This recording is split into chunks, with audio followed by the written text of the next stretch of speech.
When it comes to Kendrick Lamar and when it comes to Drake, the giant ice pyramid has officially entered the chat. And along with it, new insider details have surfaced about what the Iceman album is actually centered around. So if you want to know what this project is really shaping up to become, leave a like, subscribe, and let's get into it. Because yes, diss tracks are absolutely part of the plan, and the main target is exactly who everybody already assumes it is. Before we go further, somehow Drake putting giant blocks of ice on display has managed to revive his entire fan base overnight. Now they're running around trying to shut down any criticism about where this album is actually heading. So leave a like, subscribe, and keep the conversation going, because Drake stans have genuinely reached another level, standing around admiring frozen cubes without hearing a single line of new music. No snippets, no verses, no preview, just ice, and somehow people still lost their minds. The whole Ice Cube gimmick obviously appeals to Drake's younger fan base and the entire streamer ecosystem built around viral hype. But honestly, the spectacle itself isn't even the important part. What matters is what's reportedly happening behind the scenes with this album. And instead of obsessing over frozen water like everyone else online, I want to focus on what Iceman is actually supposed to be. Because once you hear the reported direction of this project, considering everything that's happened over the last 2 years, it almost feels too predictable. Because no matter how people feel about Drake building an ice fortress to tease an album release, whether you think it's creative or embarrassing, none of the visuals matter if the music doesn't land. And according to trusted industry sources, the actual music is supposedly built around exactly what people expected: revenge. A project focused on grudges, score settling, and direct shots at people Drake feels wronged him. And apparently, the target list is very long. Whether the ice rollout is genius marketing or one of the corniest things hip-hop has ever seen, honestly shouldn't matter. Because ice isn't music. Hidden hard drives aren't albums, and giant theatrical rollouts don't automatically equal quality records. The only reason people are excited right now is because Drake turned frozen water into a social media event, not because he actually dropped bars. And that says a lot about both Drake's current position and the state of his fan base. And that's really the crazy part. Drake literally just built some ice sculptures and hid something inside them. No songs, no verses, no actual proof the music is great. Yet people who claim to care about hip-hop are treating it like a historic cultural moment. Which honestly says more about how Drake built his audience over the years than it says about the music itself. For a long time, presentation has been enough to carry him, even when the substance underneath wasn't there. To be fair though, this is clearly the most effort Drake has put into an album rollout in a very long time. The cinematic episodes, the mysterious imagery, the theatrical visuals, all of it feels extremely planned out. There's obviously a strategy here, and that at least shows Drake understands this moment is bigger than simply dropping an album randomly and hoping people care. The issue is that no amount of rollout creativity can save the project if the music itself doesn't deliver. And the music, the actual album, is still completely absent from the conversation. Every teaser, every visual, every rollout episode keeps pointing toward the album without anybody actually hearing it. The biggest reveal so far is apparently that a hard drive hidden inside the melting ice contains the release date, which means fans are literally waiting for ice to melt just to learn when the album comes out. In 2026, from one of the biggest artists in modern music history. That's where the Iceman rollout currently stands. So instead of staring at melting ice while Drake controls the narrative, let's talk about what insiders are actually saying about the album itself. Because credible information is already circulating. The same insider who accurately predicted Baby Keem's announcement timing, Don Toliver's release date, and several major drops this year has now spoken about Iceman, and what they're saying completely shapes expectations moving forward. Drake is reportedly going straight at his enemies throughout the album. Internally, the project is being described as his most lyrical release yet. And yes, the release date is supposedly hidden inside the ice. But the important part is really those first two claims, because what they suggest is that Iceman is fundamentally a confrontation album, a revenge-focused record built around Drake directly addressing the people he blames for the state of his reputation and career right now. And honestly, none of that should surprise anyone paying attention to the leaps and snippets. And as for the most lyrical Drake album ever claim, people have heard this kind of hype before. During the rollout for All the Dogs, similar promises were made about Drake entering another creative level. Fans got excited, then the album dropped and a lot of listeners felt it was overlong and forgettable. So hearing the same type of praise again doesn't automatically inspire confidence. Unless Drake completely changed his creative process and the people around him, skepticism is fair. What does feel believable is the idea that Iceman could contain more diss tracks than almost any major rap album we've seen. That honestly fits the evidence. Drake has spent 2 years sitting with frustration, collecting grudges, revisiting old conflicts, and responding indirectly through leaks and snippets. All that bitterness has to land somewhere eventually.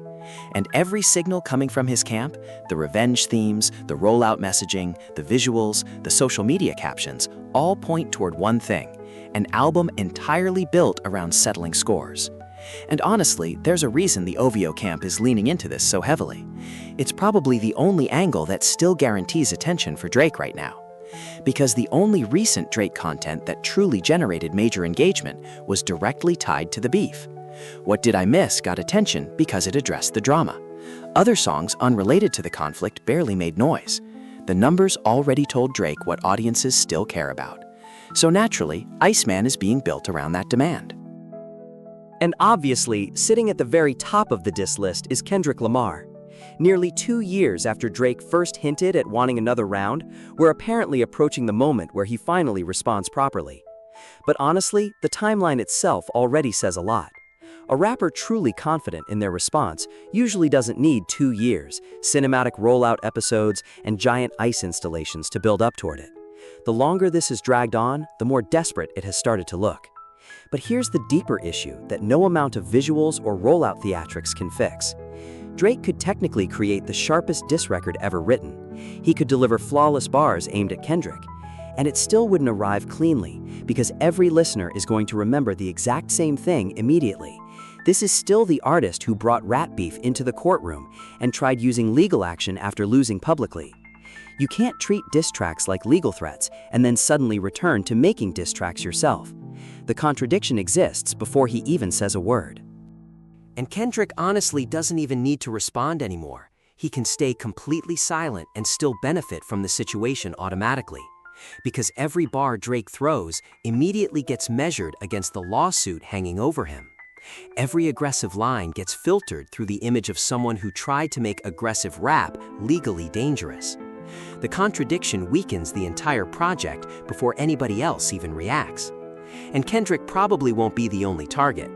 Will Drake take shots at Jay-Z over the Super Bowl situation? Will Pusha T get addressed again? Will Tyler, Schoolboy Q, Pharrell, or Absol catch bars because of their connections to Kendrick's side? Will media personalities like Joe Budden or Ebro get mentioned directly? And outside rap entirely, will LeBron James become one of the biggest targets because Drake seems personally hurt by him? Based on the leaks and the subtle references already floating around, Drake clearly has a long list of names in mind. And Drake also clearly understands that the theatrics are carrying attention that the music alone probably can't generate anymore. The smoke visuals, the Adonis clips, the cinematic rollout, the giant ice fortress, none of this is random. Drake knows the automatic excitement surrounding his projects isn't what it used to be, so the presentation is doing extra work to compensate for the damaged credibility surrounding both him and the music. And honestly, that's the biggest problem with Iceman. Drake is trying to reclaim his position inside rap's competitive culture, while actively participating in legal action that challenges the same culture. He wants to be viewed as a serious diss rapper, while simultaneously being the person who tried making diss records legally risky. Those two identities fundamentally clash with each other. No matter which version of himself Drake presents on the album, the contradiction follows right behind it. And the frustrating thing is that there actually was a version of Iceman that could have changed public perception. A reflective album, an honest project focused on Drake himself instead of enemies. Something about accountability, growth, and understanding why the last 2 years unfolded the way they did. That album could have sparked meaningful conversations about redemption. Instead, this sounds like a revenge album fueled by unresolved frustration, and albums made from wounded pride rarely land the way artists hope they will. Meanwhile, throughout all the rollout hype and manufactured excitement, the lawsuit is still active in the background. still ongoing, still forcing itself into every discussion around Drake. Which means even after Iceman drops, the context surrounding it won't disappear. Every review, article, interview, and reaction will still bring the legal situation back into focus. Drake effectively trapped the album inside this narrative before anyone even heard the first track. And the specific issue Drake risks running into with these diss tracks becomes even more complicated because of his history. Drake has repeatedly targeted women connected to his rivals during beefs, instead of sticking purely to the men themselves. Rihanna, Serena, Whitney, Virginia Williams, Savannah James, these names constantly get pulled into conflicts that were supposed to be about rap.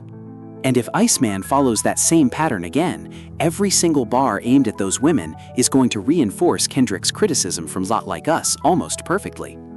And when you really step back and look at the entire situation, the whole thing becomes kind of absurd. Drake is preparing a diss-heavy album while actively involved in lawsuits surrounding diss records. He's trying to reclaim cultural authority while simultaneously challenging the culture that created that authority in the first place. He wants hip-hop to take his competitive bars seriously, while also arguing that competitive bars can become legal problems.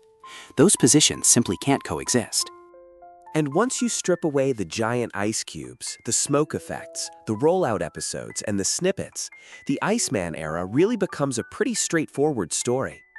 A superstar rapper lost a massive public battle, spent 2 years trying to reverse the narrative in every way possible, and is now stepping back into the same arena, carrying all the unresolved anger from that loss.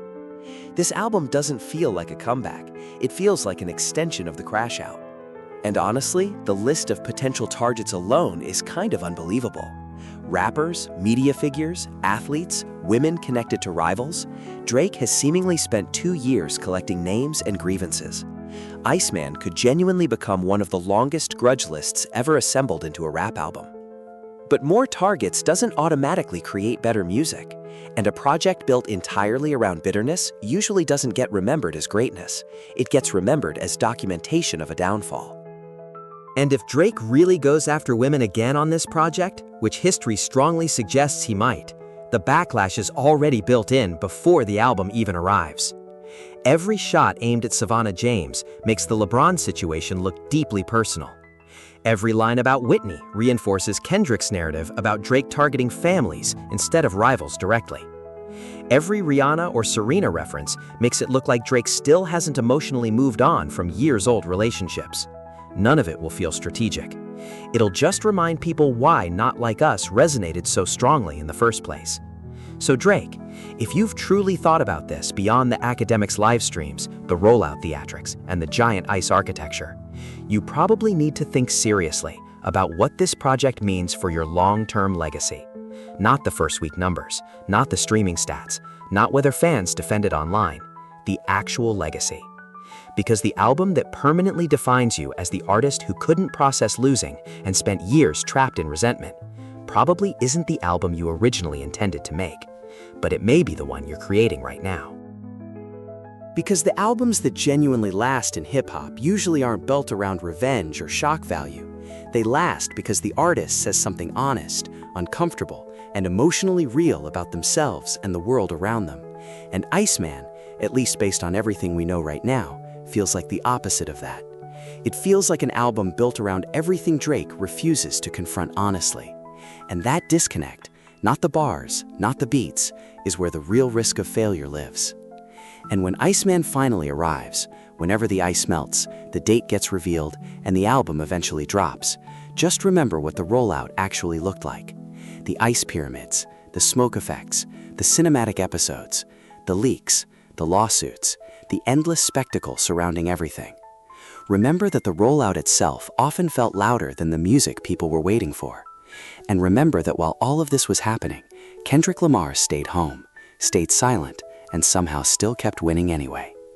Let me know what you think in the comments, and check out the suggested video if you want to see the full breakdown of just how frozen Drake's situation really looks right now.